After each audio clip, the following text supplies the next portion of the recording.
Welcome to my YouTube channel. Dharmasthala case. బండ్లగుడ్డలో మొత్తం శరీర అస్థిపంజరం కనుగొనబడింది. అనుమానాలు రేకెత్తున్న అజ్ఞాత వ్యక్తి.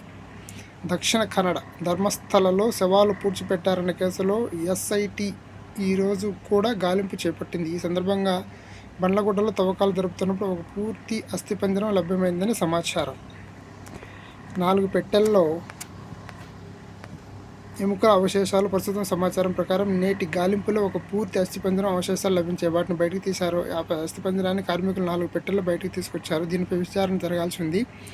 బండ్లగుడ్డలో ఈరోజు తవ్వకాలు జరిపారు. భూమి ఉపరితలంపైన ఈ అస్థిపంజరం లభించింది. దీనితో పాటు మగవారి దుస్తులు, ఒక తాడు కూడా దొరికాయి.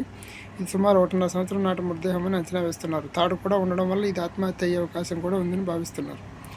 అనుమానాలు రేకెత్తించిన అజ్ఞాత వ్యక్తి ఈ మృతదేహం దొరికిన స్థలాన్ని మొదట అజ్ఞాత వ్యక్తి చూపించలేదు. కానీ అతను చూపించిన స్థలం కాకుండా ఈరోజు మరో స్థలాన్ని చూపించగా అక్కడ ఈ అస్థిపంజరం దొరికింది. ఆ వ్యక్తి తన ఫిర్యాదులో చెప్పిన ప్రకారం గత కొన్ని సంవత్సరాలుగా అతను ధర్మస్థలంలో ఉండడం లేదు. అయినా 1.5 సంవత్సరం నాటి మృతదేహం గురించి అతనికి ఎలా తెలిసింది? అందులో మొదటి ఈ స్థలాన్ని చూపించకుండా ఇప్పుడు ఎందుకు చూపించాడు అనే ప్రశ్నలు కూడా ఇప్పుడు తలెత్తున్నాయి. అంతేకాకుండా మిగిలిన 3 ప్రదేశాల్లో పెద్ద పెద్ద చెట్లు పక్కన ఉన్నాయని అతను చూపించాడు. దానివల్ల ఆపరేషన్కు ఆటంకం ఏర్పడే అవకాశం ఉంది. ప్రస్తుతం 11, 12 మరియు 13 స్థలాలకు ఎవరు వెళ్లకుండా కట్టుదిట్టమైన భద్రతా ఏర్పాట్లు చేశారు. ప్రస్తుతం పోలీసులు మరియు నక్సల్స్ వ్యతిరేక దళం అక్కడ కాపలా కాస్తున్నారు. ఈరోజు 13 పాయింట్ల ఆపరేషన్ తర్వాత రేపటి నుంచి కొత్త ప్రాంతంలో తనిఖీలు జరుగుతాయి. ఒకవేళ అక్కడ కూడా ఏ అవశేషాలు దొరకకపోతే తదుపరి చర్యలు తీసుకుంటారు.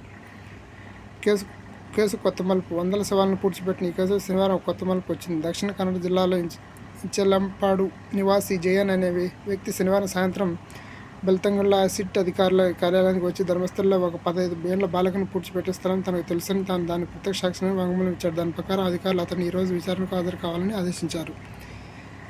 సిట్ కార్యాలయానికి వచ్చిన జయన్ 15 సంవత్సరాల క్రితం అనుమానాస్పదంగా చనిపోయిన ఒక బాలికను పూడ్చిపెట్టడం తాను ప్రత్యక్షంగా చూశానని, దీనికి తానే సాక్షి అని చెప్పాడు. అంతేకాకుండా శవాన్ని ఎక్కడ పూడ్చారో కూడా తనకు తెలుసని, ఎలాంటి కేసు నమోదు చేయకుండానే పూడ్చిపెట్టారని, ఆ స్థలాన్ని తాను చూపిస్తానని చెప్పాడు.